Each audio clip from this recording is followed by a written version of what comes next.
Hello everyone. Now we are moving to the next page, page number 34, lesson number 6, The Lost Child. The child looked up at his father and mother. बच्चा अपने mummy और पापा पर देखता रहा, saturated with thrill Joy, और उस खुशी से, उस हैरानी से बिल्कुल तरबतर था, भरपूर था। उसे बहुत खुशी हो रही थी, बहुत हैरानी हो रही थी। एंड फीलिंग दैट, क्या महसूस कर रहा था? They too wore the evidence of this pure delight in their faces, और उसे ये भी उम्मीद थी कि उसके मम्मी पापा भी इस प्योर डिलाइट, इस मेले में आकर बड़े ही खुश हुए होंगे। वह उनको चेहरों को देख रहा था।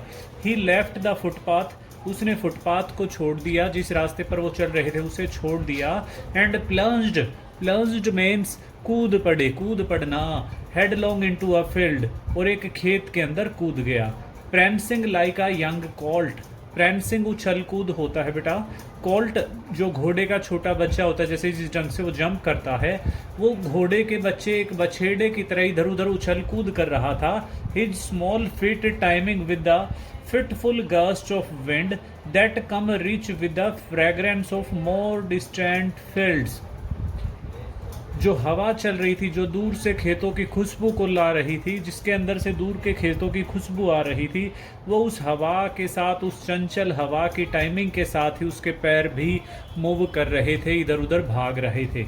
ही रैन टुवार्ड्स हिज पेरेंट्स गेली, वो बड़े ही आनंद के साथ में, सुख के साथ में अपने पेरेंट्स की तरफ दौड़ा।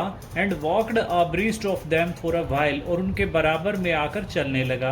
How ever bring soon left behind, और कुछ ही देर में वो बार बार की तरह पीछे रह गया। क्यों रह गया? क्योंकि वो बार बार अट्रैक्टेड हो रहा था किसी न किसी चीज से।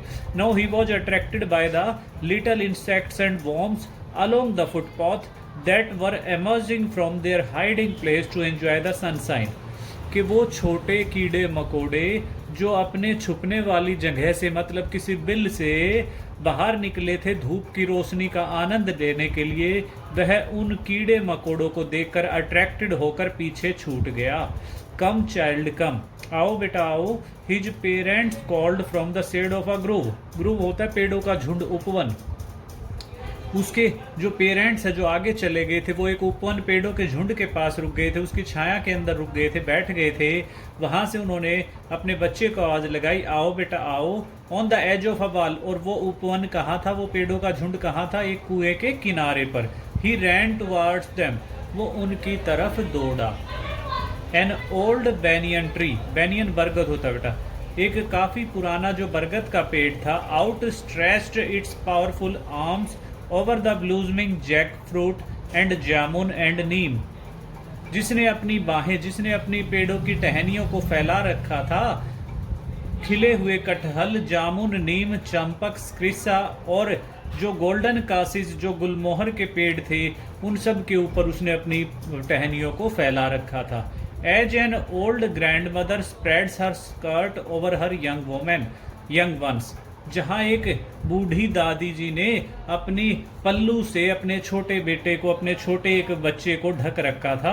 आ shower of flower petals fell upon the child, और तभी तुरंत फूलों की पत्तियां उस बच्चे के ऊपर गिरी। As he entered the grave, जैसे ही वो ग्रोव, जैसे ही वह उस उपवन में घुसा, पेड़ों की पत्तियां, फूलों की पत्तियां उस पर आ गिरी। एंड फॉरगेटिंग हिज पेरेंट्स, और वो अपने पिताजी अभिभावकों को भूल गया। He began to gather the raining petals in his hands, और वो उन सब चीजों को भूल गया, और वो वहां पर गिरते हुए जो पेटल्स थे, जो बारिश की तरह पेटल्स गिर रहे थे, वो उनको भूल गया।